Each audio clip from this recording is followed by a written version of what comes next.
আসসালামু আলাইকুম। এইচএসসি ২৬ এবং ২৭ এর ছোট্ট ভাই আপুরা। আমরা যখন এইচএসসি লাইফে উঠছি একটা সমস্যা কিন্তু আমরা সবাই ফেস করি। সেটা হচ্ছে এত বেশি চ্যাপ্টার্স থাকে সেটা আমার হায়ার ম্যাথ হোক কিংবা পদার্থবিজ্ঞান হোক, রসায়ন হোক, ইভেন আইসিটি হোক। এত চ্যাপ্টার্স তার উপরে এত ফর্মুলা, তাই না?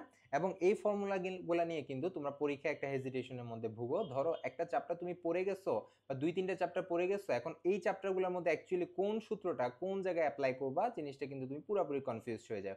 অনেক সময় দেখা যায় তুমি সূত্রই ভুলে গেছো। এত মানে সূত্র থাকে আমাদের এইচএসসি লাইফে আমরা কিন্তু সূত্র মাঝে মধ্যে ভুলে যাই। এটা কিন্তু শুধুমাত্র আমার একাডেমিক লাইফে হয় এমনটা কিন্তু না। এরপরে যখন আমি ইঞ্জিনিয়ারিং অ্যাডমিশন দেই কিংবা ইউনিভার্সিটি দেই কিংবা অনেক সময় আমরা যখন মেডিকেলে দেই, সো আমাদের কিন্তু কোন সূত্র এপ্লাই করতে হবে এটা কিন্তু আমরা কনফিউজড হয়ে যাই। একটা চ্যাপ্টার আমরা যখন পড়ি খুব ভালো করে পারি, কিন্তু যখন আমরা পরের চ্যাপ্টারটা পড়ি তখন কিন্তু আমরা আবার আগের চ্যাপ্টারে যতগুলো সূত্র আছে সবগুলো একসাথে আমাদের মনে থাকে না। সো এই সমস্যাগুলো আসলে দূর করার জন্য তোমাদের জন্য আমরা নিয়ে আসছি আমাদের কিউএনএ গাণিতিক সূত্রসমূহ এই বইটা। এই ছোট্ট একটা বইয়ের মধ্যে কিন্তু তোমার এইচএসসি লাইফের যত সূত্র আছে, এটা আমি যদি হায়ার ম্যাথ বলি, পদার্থবিজ্ঞান বলি, রসায়ন বলি, আইসিটি বলি, সব কিছু কিন্তু এখানে একসাথে আছে। সো তুমি কি করতেছো? তুমি ধরো পুরো একটা চ্যাপ্টার পুরো সবকিছু পড়ে তুমি পরীক্ষা দিতে যাবা। ধরো আগামী দিন তোমার পরীক্ষা, সো তার আগের দিন রাতে তুমি ঘুমানোর আগে বইটা জাস্ট খুলবা। খুলে কি করবা? তুমি প্রত্যেকটা সূত্র আরেকবার পড়ে যাবা।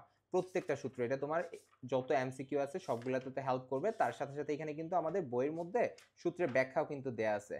সো ইজিলি কিন্তু তুমি পুরো জিনিসটা মাথার মধ্যে আয়ত্ত করে রাখতে পারবা যে এই চ্যাপ্টারের এই ম্যাথটা এভাবে আমি সলভ করব, ফিজিক্সের এই জিনিসটা আমি এভাবে সলভ করব। ইভেন আমার যদি এটা কেমিস্ট্রি হয় আমি এই সূত্র অ্যাপ্লাই করে ম্যাথগুলো সলভ করতে পারি। ইভেন যদি আমার আইসিটিও হয় আমি এই সূত্রগুলো এই চ্যাপ্টার থেকে এভাবে আসতে পারে। তাহলে কিন্তু তোমার পুরোপুরি একটা ধারণা এখানে সেট হয়ে যাচ্ছে। সো ওভারঅল আমি তো অনেক কিছু বললাম। তাছাড়াও তোমরা বইটা কিন্তু আমি তোমার কমেন্টে কিংবা ডেসক্রিপশন বক্সে কিন্তু লিঙ্ক দিয়ে দিব। তুমি কিন্তু কয়েকটা ডেমো পেজ চেক করতে পারবা। যদি চেক করার পর তোমার মনে হচ্ছে তোমার বইটা তোমার জন্য উপকারী হবে, দেন তুমি ইজিলি বইটা কিন্তু পারচেস করে ফেলতে পারবা। তো সবাইকে ধন্যবাদ জানাচ্ছি। সবাই ভালো থাকবা, সুস্থ থাকবা। আসসালামু আলাইকুম।